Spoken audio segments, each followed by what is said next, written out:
নমস্কার, আপনারা দেখছেন বর্তমান নিউজ টিভি চ্যানেল। আপনাদের জন্য রইল দিনের সবথেকে চর্চিত 10টি সংবাদ। শুরুতেই হেডলাইন। বাবাকে ছাপিয়ে কালীগঞ্জ কাঁপালেন আলিফা, 47,000 ভোটে বিজেপিকে ধূলিসাৎ।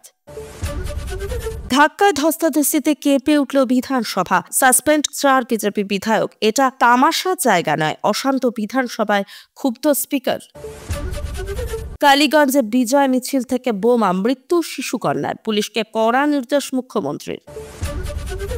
ইরানের 6টি সামরিক বিমানবন্দরে হামলা, ইসরায়েলের ধ্বংস 15টি যুদ্ধ বিমান ও কপ্টার। যুদ্ধ আপনি শুরু করেছেন, শেষ আমরাই করব। ট্রাম্পের দিকে আঙুল তুলে আরো জোরালো প্রত্যাঘাতের হুমকি ইরানি সেনার। ভারত বিরোধী লেফটেন্যান্ট জেনারেলকে বড় পদ দিচ্ছে বাংলাদেশ, নিশানায় সেনা প্রধানও। নির্দেশ অমান্য করে খোলা হয়েছে পোর্টাল, আবারও কলেজে ভর্তিতে অনিশ্চয়তা, আদালতে মামলা দায়ের। আরজিকর মামলা এবার নতুন আবেদন, জরুরি ভিত্তিতে শুনানি চায় পরিবার। এছাড়াও রয়েছে দিনের বেশ কিছু গুরুত্বপূর্ণ খবর। নিয়মিত দিনের সেরা এবং নির্ভুল খবর পেতে সাবস্ক্রাইব করুন বর্তমান নিউজ টিভি চ্যানেলটিকে।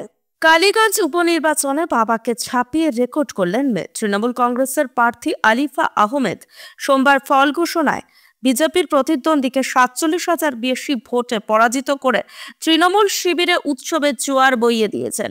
অষ্টাদশ রাউন্ডের পর তৃণমূল প্রার্থী আগের বিধানসভা নির্বাচনে প্রয়াত বিধায়ক বাবা নাসিরউদ্দিন আহমেদের জয়ের ব্যবধান অতিক্রম করে এগিয়ে গেছেন। চূড়ান্ত ফলাফলে 1,02,179 ভোট পেয়ে প্রতিদ্বন্দ্বী বিজেপিকে প্রায় 49,000 ভোটে পরাজিত করেন তিনি, যা আগের তুলনায় অনেক বেশি এবং তৃণমূলের আত্মবিশ্বাস আরো মজবুত করল। 19 জুন অনুষ্ঠিত এই উপনির্বাচনে মা মাটি মানুষের উপর ভরসা রেখেছিলেন তৃণমূল নেতৃত্ব এবং এলাকার তৃণমূল কর্মীরা প্রাণপণ লড়েছিলেন। সোমবার ফল ঘোষণা হতে কালীগঞ্জে তৃণমূল সমর্থকদের মধ্যে খুশির বাঁধ ভেঙে যায়। সবুজ আবির আর উৎসবের স্রোতে ভেসে যায় গোটা এলাকায়। জয় নিশ্চিত হওয়ার পর তৃণমূল সুপ্রিমো মমতা বন্দ্যোপাধ্যায় এক্স স্যান্ডেলে ধন্যবাদ জানিয়ে লেখেন, কালীগঞ্জের সব ধর্ম, সব বর্ণ, সব জাতির মানুষ আমাদের আশীর্বাদ করেছেন। আমি সবার কাছে কৃতজ্ঞ এবং এই জয়কে প্রয়াত বিধায়ক নাসিরউদ্দিন আহমেদের স্মৃতিতে উৎসর্গ করলাম। শুধুমাত্র ব্যক্তিগত জয় নয়, এই ফল 2026-এর বিধানসভা নির্বাচনের আগমনী বার্তা হিসেবে কাজ করবে বলে মনে করছেন রাজনৈতিক পর্যবেক্ষকরা। তরুণ মুখ হিসেবে আলিফা আহমেদ শুধু তৃণমূলকে নয়, কালীগঞ্জের মানুষের আশাকে আগলে রেখেছেন এবং আগের তুলনায় ভোটের ব্যবধান বাড়িয়ে দিয়েছেন। মমতার ভাষায় মা মাটি মানুষই এই জয়ের মূল কারিগর, আর আমার কালীগঞ্জের সহকর্মীরাও এর অমর অংশীদার। তৃণমূলের এই সাফল্য আগামী দিনের রাজনৈতিক লড়াইয়ের শাসক শিবিরকে আরেক ধাপ এগিয়ে দিল বলে মনে করা হচ্ছে। সপ্তাহের প্রথম দিন বিধানসভা অধিবেশন শুরু হতেই তুমুল অশান্তিতে কেঁপে উঠল কক্ষ। কাগজ ছেঁড়া, ধাক্কাধাক্কি আর স্লোগানবাজিতে কার্যত অচল হয়ে যায় অধিবেশন। বিজেপির 4 বিধায়ক শঙ্কর ঘোষ, মনোজ ওরাও, দীপক বর্মন এবং অগ্নিমিত্রা পালকে সাসপেন্ড করে দেন স্পিকার বিমান বন্দ্যোপাধ্যায়।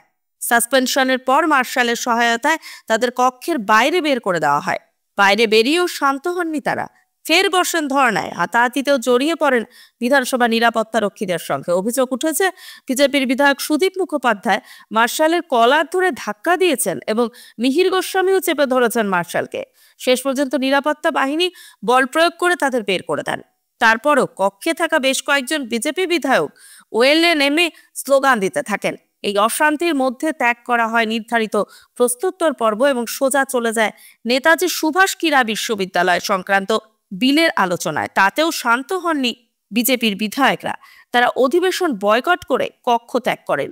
পরে বিরোধী দলনেতা শুভেন্দু অধিকারী হাতে কাগজের কুচি এবং ভাঙা চশমা নিয়ে কক্ষে প্রবেশ করে স্পিকারকে দেখান। স্পিকার তৎক্ষণাৎ ধমক দেন, এইভাবে কক্ষের কাজ বন্ধ করা যায় না। শুভেন্দু দাবি করেন, সাসপেনশনের সময় বিজেপির বিধায়করা মার খেয়েছেন। সুব্রত মৈত্রের ঘড়ি এবং শঙ্কর ঘোষের চশমা ভেঙে দেওয়া হয়েছে। শাসক দলের অরূপ বিশ্বাস, শোভনদেব চট্টোপাধ্যায় এবং ফিরহাদ হাকিম অভিযোগ তোলেন যে বিজেপির বিধায়করা কক্ষের ডেস্কও ভেঙেছেন। স্পিকার আশ্বাস দেন, যারা এই কাজ করেছেন তাদের বিরুদ্ধে তদন্ত করা হবে, পাশাপাশি বিজেপির অভিযোগগুলিও খতিয়ে দেখা হবে বলে জানান তিনি এবং কক্ষের মূল ফটক বন্ধ করার নির্দেশ দেন। সর্বশেষে স্পিকার কড়া সুরে বলেন, বিধানসভা তামাশা করার জায়গা নয়। উপনির্বাচনে জয়ের আনন্দ বদলে গেল বিষাদে। সোমবার কালীগঞ্জ বিধানসভা উপনির্বাচনের গণনা ছিল। ফলাফল প্রকাশের পর তৃণমূলের তরফে বিজয় মিছিল করা হয়। অভিযোগ, সেই বিজয় মিছিল থেকে ছোড়া সকেট বোমাতে মোলান্দিতে 10 বছরের এক শিশুকন্যার মৃত্যু হয়েছে। মৃত শিশুকন্যার পরিবার বাম সমর্থক বলে দাবি। ঘটনাকে কেন্দ্র করে এলাকার রাজনৈতিক মহলে তীব্র প্রতিক্রিয়া তৈরি হচ্ছে। এ ব্যাপারে টুইটে পুলিশকে কড়া পদক্ষেপের নির্দেশ দিয়েছেন মুখ্যমন্ত্রী মমতা বন্দ্যোপাধ্যায়। মৃত শিশুকন্যার পরিবারের প্রতি গভীর শোক প্রকাশ করে মুখ্যমন্ত্রীর আশ্বাস, পুলিশ যত তাড়াতাড়ি সম্ভব দোষীদের বিরুদ্ধে কঠোর আইনি ব্যবস্থা নেবে। অন্যদিকে বোমা বিস্ফোরণের ঘটনায় জেলা প্রশাসনের কাছে রিপোর্ট তলব করেছে নির্বাচন কমিশন। পুলিশ ও স্থানীয় সূত্রের খবর, মৃত শিশুকন্যা 4র্থ শ্রেণীতে পড়ত। মোলান্দিতে তৃণমূলের বিজয় মিছিল থেকে ছোড়া বোমার ঘায়ে তার মৃত্যু হয়েছে বলে অভিযোগ। মৃত শিশুকন্যার পরিবার বাম সমর্থক বলে দাবি। অভিযোগ, মোলান্দি থেকে এদিন বাড়ি ফেরার সময় তৃণমূল কর্মীরা সকেট থেকে বোমা ছোড়ে, তাতে মৃত্যু হয়েছে শিশুকন্যার। এ ব্যাপারে তৃণমূলের তরফে জানানো হয়েছে, পুলিশ ঘটনা তদন্ত শুরু করেছে, প্রয়োজনীয় পদক্ষেপ করা হবে। তৃণমূলের জয়ী প্রার্থী আরিফা আহমেদ বলেন, জয়ের আনন্দকে নষ্ট করতে কেউ বা কারা এই ঘটনা ঘটালো কিনা তাও খতিয়ে দেখা দরকার। পুলিশ তদন্তে সবটা দেখছে। একই আশঙ্কা প্রকাশ করেছেন তৃণমূলের তরুণ নেতা দেবাংশু ভট্টাচার্য। ইরানের 6টি সামরিক বিমানবন্দরে পাল্টা ভয়াবহ হামলা চালিয়েছে ইসরায়েল। ইসরায়েলি প্রতিরক্ষা বাহিনী জানিয়েছে, এই হামলায় তারা ইরানের অন্তত 15টি যুদ্ধ বিমান ও হেলিকপ্টার ধ্বংস করেছে। যুদ্ধ বিমানগুলির মধ্যে রয়েছে F-14, F-5 এবং AH-1 মডেলের বিমান ও হেলিকপ্টার। IDF এর দাবি, ইরান এই বিমানগুলি ইসরায়েলের আকাশে হামলা ও অভিযান ঠেকাতে ব্যবহার করতে চেয়েছিল। হামলায় ধ্বংস হয়েছে বিমান ঘাঁটির রানওয়ে, ক্ষতিগ্রস্ত হয়েছে ভূগর্ভস্থ ঘাঁটিও। IDF এর বিবৃতিতে বলা হয়েছে, ইরানের পশ্চিম, পূর্ব এবং কেন্দ্রীয় অঞ্চলের 6টি সামরিক বিমান ঘাঁটিতে হামলা চালানো হয়েছে। এর মাধ্যমে ইরানের আকাশে আরো বেশি প্রভাব বিস্তার করা আমাদের লক্ষ্য। পাশাপাশি জানানো হয়েছে, কেরমান সহ অঞ্চলে সেনা গোয়েন্দা বিভাগের নির্দেশে ইসরায়েলের বাহিনী এমন একাধিক রকেট লঞ্চ ও সংরক্ষণাগার ধ্বংস করেছে, যেখান থেকে ইসরায়েল লক্ষ্য করে মিসাইল ছোড়া হচ্ছিল। তারা আরও জানায়, আমাদের প্রতিরক্ষা ব্যবস্থা সক্রিয় রয়েছে। ইরানের মিসাইল হানার মোকাবিলা করতে পাল্টা অভিযান জারি থাকবে। ঘটনা হলো, একদিন আগেই ইরান একের পর এক মিসাইল নিক্ষেপ করে ইসরায়েলের তেল আভিভ ও হাইফার দিকে। তার আগে আবার মার্কিন যুক্তরাষ্ট্র 3টি ইরানি পরমাণু ঘাঁটিতে বিমান হামলা চালিয়েছিল। এই ঘটনার পর হোয়াইট হাউস থেকে প্রেসিডেন্ট ডোনাল্ড ট্রাম্প দাবি করেন, আমেরিকার হামলা সরাসরি টার্গেটে লেগেছে। পরমাণু ঘাঁটিগুলোতে বিপুল ক্ষতি হয়েছে। ইরান এই আমেরিকা ইসরায়েল যৌথ হামলা তীব্র প্রতিবাদ জানিয়েছে। প্রেসিডেন্ট মাসউদ পেজেশকিয়ান সাব বলেছেন, আমেরিকাকে এর জবাব পেতেই হবে। ইরানের শীর্ষ নেতা খামেনি বলেছেন, আমেরিকা ও ইসরায়েলের এই উস্কানিমূলক কর্মকাণ্ড বরদাস্ত করা হবে না। শত্রুরা শীঘ্রই কঠোর প্রতিশোধের মুখোমুখি হবে। 1979 সালের ইসলামী বিপ্লবের পর এই প্রথম কোনো পশ্চিমী শক্তি এত বড় সামরিক অভিযান চালালো ইরানে। পরিস্থিতি ক্রমে উত্তপ্ত হয়ে উঠেছে পশ্চিম এশিয়ায়। আমেরিকার প্রত্যক্ষ সামরিক হস্তক্ষেপ ঘিরে উদ্বেগ প্রকাশ করেছে একাধিক দেশ। ভারতের বিদেশ মন্ত্রকও জানিয়েছে, তারা উদ্বেগের সঙ্গে পরিস্থিতি পর্যবেক্ষণ করছে। আমেরিকার পরমাণু ঘাঁটিতে হামলার জবাবে ফের কড়া হুঁশিয়ারি দিল ইরান। এবার সরাসরি যুক্তরাষ্ট্রের প্রাক্তন প্রেসিডেন্ট ডোনাল্ড ট্রাম্পের উদ্দেশ্যে বার্তা পাঠিয়েছে তেহরান।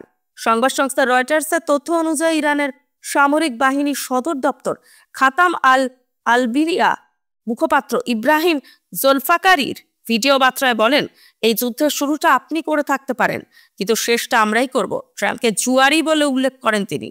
এই বার্তার মাধ্যমে ইরানের পক্ষ থেকে ইঙ্গিত দেওয়া হয়েছে যে আমেরিকার সাম্প্রতিক হামলার জবাবে বড়সড় পদক্ষেপ নেওয়া হতে পারে। ইরান দাবি করেছে, মার্কিন বাহিনীর আক্রমণ তাদের সার্বভৌমত্বে হস্তক্ষেপ করেছে এবং তার পরিণাম মারাত্মক হতে পারে। গত রবিবার আমেরিকা ইরানের 3টি পরমাণু ঘাঁটিতে হামলা চালায়। এর ফলে ইরান ইসরায়েল চলমান সংঘাতে সরাসরি যুক্ত হয়েছে আমেরিকা। পেন্টাগনের তরফে পরে জানানো হয়, তারা সংঘাত বাড়াতে চায় না, তবে ইরান জানিয়ে দিয়েছে তাদের প্রতিরক্ষা বাহিনী সক্রিয় এবং প্রতিশোধের প্রস্তুতি চলছে। ইরানের রেভলিউশনারি গার্ড জানিয়েছে, পশ্চিম এশিয়ার বিভিন্ন অঞ্চলে অবস্থিত মার্কিন ঘাঁটিগুলিও এখন তাদের বৈধ লক্ষ্য হতে পারে। পালানোর পথ থাকবে না বলে মন্তব্য করা হয়েছে। আরেক ভিডিও বার্তায় ইরানি সেনাপ্রধান মেজর জেনারেল আমির হাতামি বলেন, আমেরিকা অতীতে বহুবার আমাদের বিরুদ্ধে অভিযান চালিয়েছে এবং প্রতিবারই তার জবাব পেয়েছে। এবারও ব্যতিক্রম হবে না। এই ঘটনার পর আন্তর্জাতিক মহলে উদ্বেগ দেখা দিয়েছে। ভারতের বিদেশ মন্ত্রক জানিয়েছে তারা পরিস্থিতির উপর নজর রাখছে।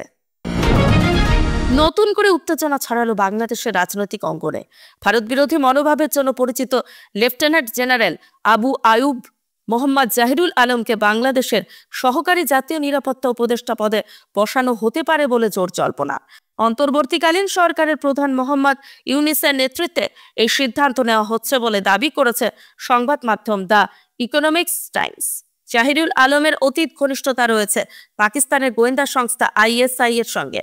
এমনকি তিনি ইসলামাবাদ প্রীতি প্রকাশে এতটাই এগিয়েছিলেন যে একসময় বাংলাদেশের ন্যাশনাল ডিফেন্স কলেজ পাকিস্তানি সেনাদের হাতে তুলে দেন বলে অভিযোগ রয়েছে। তিনি ছিলেন সীমান্তরক্ষী বাহিনীর প্রাক্তন প্রধান এবং ন্যাশনাল ডিফেন্স কলেজের কমান্ড্যান্ট।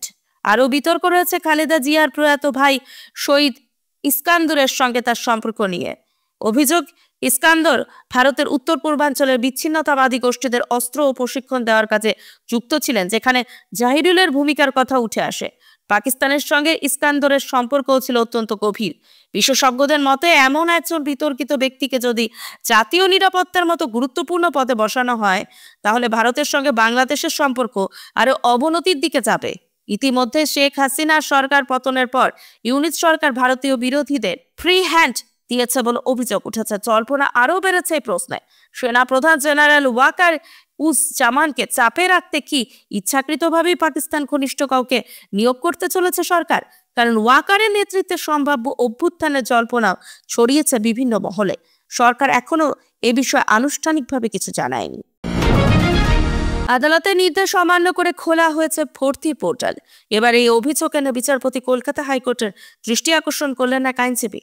দ্রুত শুনানির আর্জি জানানো হয়েছে। মঙ্গলবার ফের দৃষ্টি আকর্ষণে নির্দেশ দিয়েছেন বিচারপতি তপব্রত চক্রবর্তী।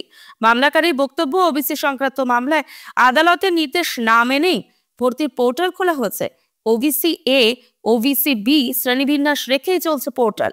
গত 7ই মে উচ্চ মাধ্যমিকের ফল প্রকাশিত হয়েছে। কলেজে ভর্তি প্রক্রিয়া এখনো কেন শুরু হয়নি তা নিয়ে প্রশ্ন উঠেছিল। শেষমেশ ঘোষণা করেন শিক্ষামন্ত্রী ব্রাত্য বসু। উচ্চ মাধ্যমিকের ফল প্রকাশের 1 মাস 11 দিনের মাথায় কলেজে ভর্তির জন্য অনলাইনের আবেদন শুরু হয়। গত 18 জুন থেকে অনলাইনে আবেদনের জন্য সেন্ট্রালাইজড অ্যাডমিশন পোর্টাল খুলে দেওয়া হয়েছে। প্রথম দফায় অনলাইনে আবেদন করা যাবে 1 জুলাই পর্যন্ত। পড়ুয়া পছন্দের সর্বোচ্চ 25টি কলেজে ভর্তির আবেদন করতে পারবেন। এই বছর 17টি বিশ্ববিদ্যালয়ের অধীনস্থ 460 কলেজে ভর্তি প্রক্রিয়া চলবে। তবে সেন্ট্রালাইজড এই ভর্তি ব্যবস্থার বাইরে থাকছে প্রেসিডেন্সি, যাদবপুর এবং স্বায়ত্তশাসিত কলেজগুলি। সংখ্যালঘু কলেজ, আইন কলেজও এই ভর্তি প্রক্রিয়ার বাইরে থাকছে। এদিকে চলতি সপ্তাহে কলকাতা হাইকোর্টের ডিভিশন বেঞ্চ ওবিসি সংরক্ষণ বিষয়ক নতুন বিজ্ঞপ্তির উপরেও স্থগিতাদেশ দেয়।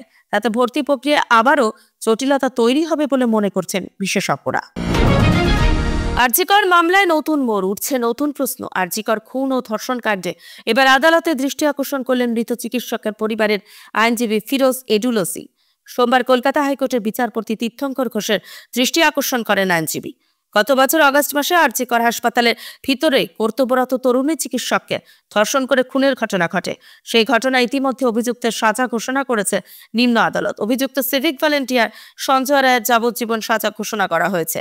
তারপরও একাধিক প্রশ্ন রয়ে গেছে। এবার মৃতার পরিবারের আইনজীবীর আবেদন প্লেস অফ অকারেন্স পরিদর্শন করতে দিতে হবে। জরুরি ভিত্তিতে শুনানির আবেদন জানানো হয়েছে। আগামীকাল মঙ্গলবার শুনানির সম্ভাবনা রয়েছে। আরজিকর কাণ্ডে একজনই জড়িত নাকি আরও কেউ জড়িত? আবেদনের শুনানিতে সেই প্রশ্নই উঠে আসে কিছুদিন আগে। বিচারপতি ঘোষও সেই প্রশ্ন তুলেছিলেন। তিনি বলেছিলেন এটি গণধর্ষণ নাকি নয় তা আদালতের কাছে স্পষ্ট করুক সিবিআই। আরজিকর মামলায় সিবিআইকে কেস ডায়েরি জমা দেওয়ার নির্দেশ দেন বিচারপতি।